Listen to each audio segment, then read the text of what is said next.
అందరికీ నమస్కారం. అను కథలకు స్వాగతం సుస్వాగతం. ఈనాటి నా కథా శీర్షిక అమృతమూర్తులు. ఈ కథ చినుకు జూన్ 2007 మాసపత్రికలో ప్రచురితమైంది. అవయవదానం ప్రాముఖ్యతను తెలిపే కథ. మన శరీరాన్ని బూడిద చేసే కన్నా 10గురికి అందిస్తే అందులో ఉండే ఆనందమే వేరు కదండి. ఇక కథలోకి వెళ్దాం. అమృతమూర్తులు. ఉషోదయాన ఉదయించే బాలసూర్యుడిలా నిద్రలేచాడు ఉదయకిరణ్. దేవునికి ప్రార్థన చేసి మంచం దిగుతూనే వీధి గుమ్మం వైపు వెళ్ళాడు. అప్పుడే పుట్టిన పాపలా ఉన్న పేపర్ను చేతుల్లోకి తీసుకున్నాడు. చదివేది 6వ తరగతే అయినా నిత్యం పేపర్ చదవందే ఏదోలాగా ఉంటుందంటాడు. ఏ రోజైనా ఆలస్యంగా నిద్రలేచి కుదరక పేపర్ చదవకపోతే ఆ రోజంతా ఏదో వెలితిగా బాధపడతాడు. దైనందిన కార్యక్రమాల్లో అది ఒకటిగా మిగిలిపోయింది. రోజులాగా పేపర్ చదవటం లేదు. దేనికోసమో వెతుకుతున్నాడు. ఆ వెతుకులాటకు ప్రారంభం ఈరోజే. అలా రోజు వెతకటం, ఏ రోజైనా తనకు కావాల్సింది దొరికితే వెంటనే దాన్ని తన దగ్గర ఉన్న చిన్న తెల్ల పుస్తకంలో వ్రాసుకొని సంతృప్తి పడటం. అలా 10 రోజులు గడిచిపోయాయి. వాడి తాతయ్య తరంగం ఇదంతా గమనిస్తూనే ఉన్నాడు. ఆ చిన్ని మనసులోని ఆరాటాన్ని అభినందిస్తూనే ఉన్నాడు. ఒక పక్క ఆనంద బాష్పాలు, మరో పక్క విషాదమాగాల్లా ఉంది అతని పరిస్థితి. ఆ రోజు తన జీవితంలో అత్యంత విషాదకరమైన రోజు. స్కూల్లో ఉదయ్ కళ్ళు తిరిగి పడిపోయాడని ఫోన్ వచ్చింది. వెంటనే తను వెళ్ళి వాడిని తన ఫ్యామిలీ డాక్టర్కు చూపించాడు. అది మొదలు ఎందరెందరో వైద్యుల్ని కలిశాడు. ఫలితం లేకపోయింది. ఎవరూ వాడికి వచ్చిన వ్యాధి ఏమిటో కనిపెట్టలేకపోయారు. ఉన్నట్టుండి కళ్ళు తిరిగి పడిపోవటం, మళ్ళీ వాడంతట వాడే లేచి మామూలుగా తిరగటం. ఇదేదో గొప్ప ఉపద్రవంలాగే తోచింది తనకి. శారీరకంగా ఏ బాధ లేకపోయినా ఆ పేరు తెలియని జబ్బు తన మనవడికే రావాలా? వాణ్ణి అలా మైకంలోనే తీసుకెళ్ళిపోతే? ఆ ఊహే ఆయన్ని చలింపచేస్తోంది. ఎవరూ లేని తన ఏకాకి జీవితానికి ఒక చిన్న ఆశాకిరణం ఉదయ్. వాడి లేని బ్రతుకును తను ఊహించలేడు. ఉన్నట్టుండి హార్ట్అటాక్ తెచ్చుకొని తన కొడుకు చనిపోయాడు. ఆ విషయం విని తట్టుకోలేక తన కోడలు ఒక్కసారే చనిపోతే పసిగుడ్డు ఉదయ్ని తీసుకొచ్చి తనే తల్లి తండ్రి అయి పెంచసాగాడు. తనకేం జరిగినా పట్టించుకోడు. కానీ వాడు రవ్వంత బాధతో నొసలు చిట్లించినా తన గుండెను మిలితిప్పినంత బాధపడతాడు. అందుకే అన్నారేమో అసలు కంటే వడ్డీ ముద్దని. పట్టణ పరిసరాలకు కాస్త దూరంగా తన నివాసం ఏర్పరచుకున్నాడు.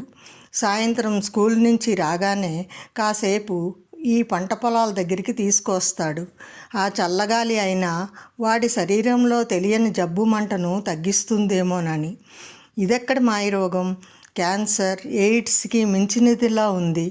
మానవుడు ఎన్నో కనిపెట్టి సైన్స్ గొప్పతనాన్ని చూపించాలని ప్రయత్నిస్తుంటే ఎవరికీ తెలియని జబ్బులను సృష్టించి భగవంతుడు అప్పుడప్పుడు తనున్నానని గుర్తు చూస్తూనే ఉన్నాడు.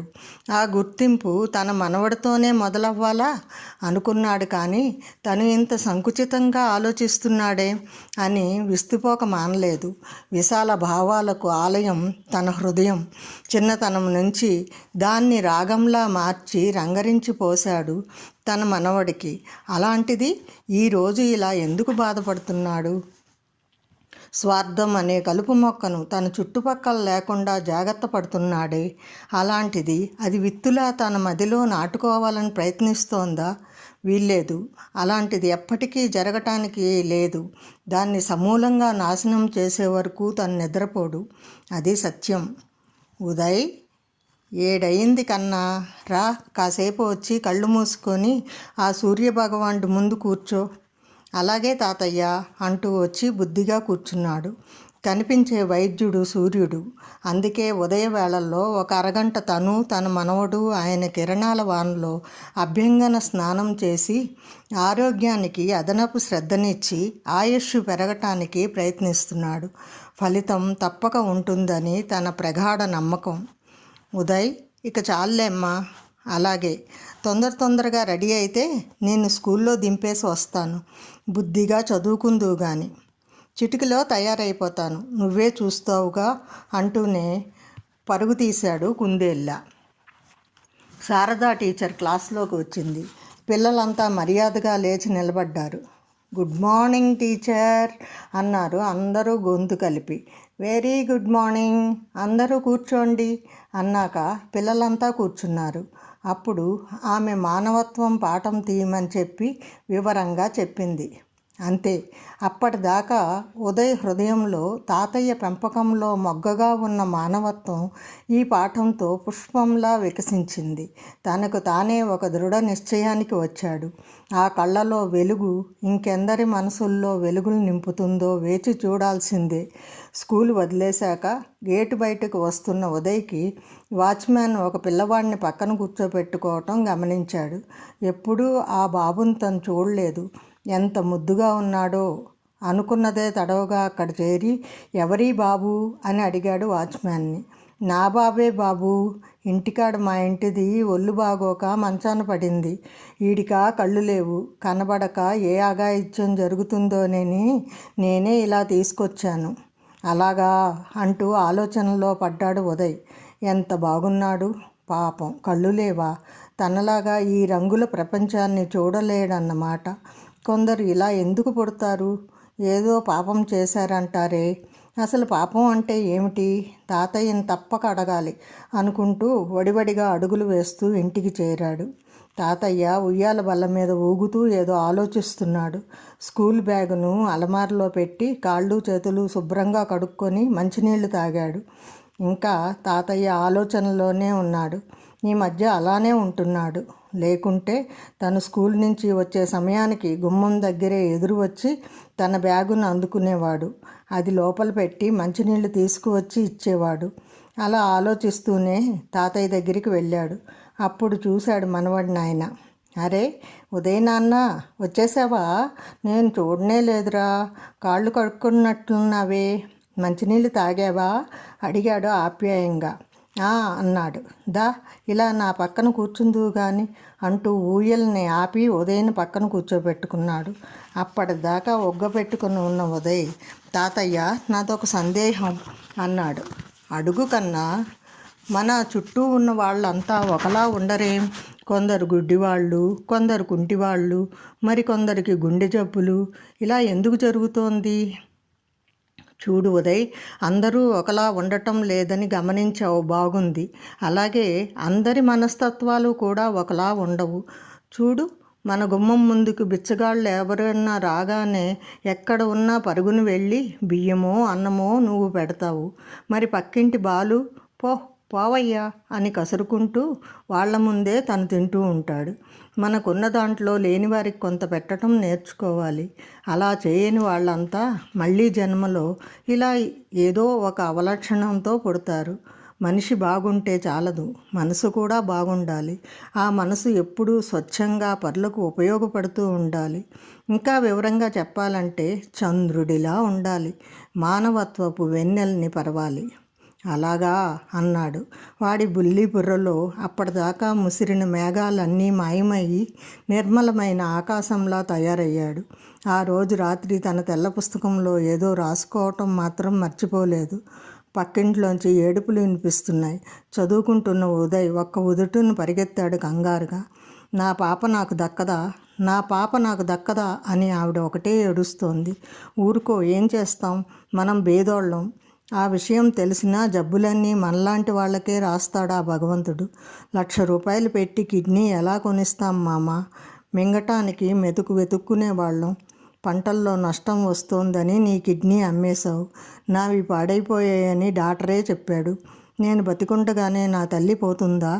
నేను అది కళ్ళ చూడాలా? నన్నే ముందు ఆ దేవుడు తీసుకెళ్ళిపోతే బాగుంటుంది మామ. ఆమె రోదనకు అంతులేదు. ఏదో మార్గం దొరక్కపోద్దా, చూద్దాంలే, ముందు నువ్వు ఏడవమాక ఓదార్పుగా అన్నాడు అతను. ఇంకేం మార్గం ఉంది, అందరం కలిసి ఏనూతిలోనే దూకి చావటమే, అంతకన్నా మరో దిక్కు లేదు. నెమ్మదిగా వెనక్కి తిరిగాడు ఉదయ్. తోట నుంచి తాతయ్య వచ్చే వరకు ఓ మూల కూర్చున్నాడు.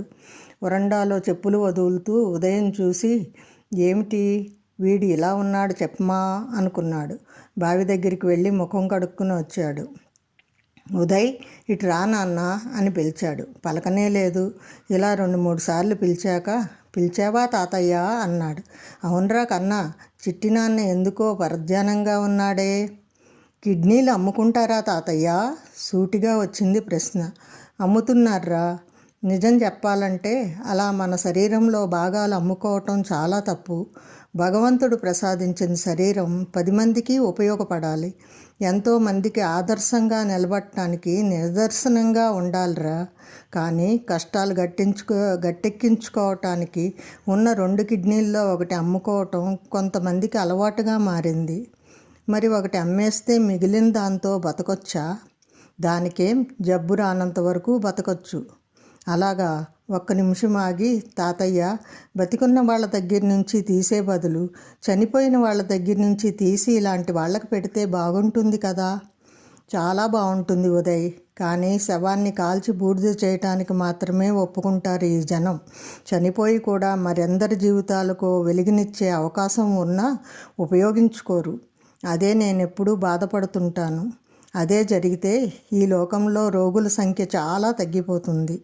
ఆ జ్ఞానం ఈ మానవులకి ఎప్పుడొస్తుందో అర్థం కాదు అన్నాడు నిట్టూరుస్తూ. మరి నీ శరీర భాగాలని అలా ఎవరికైనా ఇవ్వమని చెప్పావా తాతయ్య? అలా కాగితం రాసిచ్చాను. అందరూ అలా ఉండాలని కోరుకునే నేను ఆ పనికి ముందుండకపోతే ఎవరు ముందుకొస్తారు చెప్పు. నిజం చెప్పావు తాతయ్య, అందుకే నువ్వంటే నాకు ఇష్టం. దగ్గరగా వచ్చి 2 చేతులతో తాతయ్యని చుట్టేసి ముద్దు పెట్టుకున్నాడు. ఆ రాత్రి ఒక తెల్ల పేపర్ తీసుకొని ఉత్తరం రాయటం ప్రారంభించాడు. గౌరవనీయులైన ఆరోగ్య శాఖాధిపతి గారికి నా నమస్కారములు. నేను అంతు తెలియని వ్యాధితో బాధపడుతున్నాను. ఏ నిమిషాన చచ్చిపోతానో నాకే తెలియదు. చనిపోయే ముందు నేను 10 మందికి ఉపయోగపడాలన్నదే నా ఆశయం. బుడ్డోడు, వీడికి ఆశయాలేమిటనుకోకండి. నేటి బాలలే రేపటి పౌరులు కదా. నాకు బాగోలేదని తెలిసిన దగ్గర నుంచి పేపర్లో గుండె జబ్బు ఉన్న వాళ్ళవి, కళ్ళు లేని వాళ్ళవి అడ్రస్సులు నా బుల్లి పుస్తకంలో రాసుకున్నాను. అది ఎప్పుడూ నా జేబులో ఉంచుకుంటాను. ఎవరైనా బీదవారికి నా శరీర అవయవాలు పనికొస్తే అమర్చగలరు. దానికి నేను మనస్ఫూర్తిగా ఒప్పుకుంటున్నానని తెలియజేయటానికే ఈ లేఖ. నేను మైనర్నని నా మాట తీసిపారేయవద్దు. దీనికి నా గార్డియన్ తాతయ్య గారి సహకారం కూడా ఉంటుంది. వారి సంతకం కూడా కింద చేయిస్తున్నాను. చుట్టుపక్కల వాళ్లను ముందు ఆదుకోవాలి, తర్వాత దూరంగా ఉన్న వాళ్ళకి సాయపడటానికి ప్రయత్నించాలి అనే మా తాతయ్య మాటలే నాకు స్ఫూర్తి. మా పక్కింట్లో వాళ్ళ పాపకి కిడ్నీ, వాచ్మ్యాన్ కొడుక్కు నా కళ్ళు ఇవ్వండి. తర్వాత మిగిలినవి ఆ పుస్తకంలో ఉన్న అడ్రస్సులు వాళ్ళకి ఇవ్వండి. ఇంకా ఎవరైనా బీదవాళ్ళకి మాత్రమే నా శరీరంలో అణువణువు ఉపయోగపడాలి. అదే నాకు అత్యంత ఆనందమైన విషయం. గుండె జబ్బుతో బాధపడుతున్నాడని గుండె మార్పిడి చేస్తే ఆ బాబు బతుకుతాడని, అంత డబ్బు తమ దగ్గర లేదని విరాళాలు అందించమని వేడుకున్న ఓ తల్లిదండ్రులకు నా గుండెనే విరాళంగా ఇవ్వాలని నా ఆశ. అదే నా పుస్తకంలో మొదటి అడ్రస్సు. అలాంటివి ఎన్నో. మరి సెలవా? ఇట్లు ఉదయకిరణ్. పక్కన తరంగం తాతయ్య సంతకం పెట్టడానికి రాసి ఉంచాడు. ఉదయాన్నే లేవగానే ఆ ఉత్తరాన్ని తాతయ్య చేతుల్లో పెట్టాడు సంతకం పెట్టమని. అది చదివిన ఆయన నోట మాట రాలేదు ఒక్క క్షణం. ఆ తర్వాత వాడిని ఎత్తుకొని ముద్దులతో ముంచెత్తాడు. నా వారసుడివి నువ్వేరా అంటూ. మానవత్వం చూపించే అందరూ అమృతమూర్తులే. మనసు పదే పలుకుతోంది ఆ మాటలను. ధన్యవాదములు.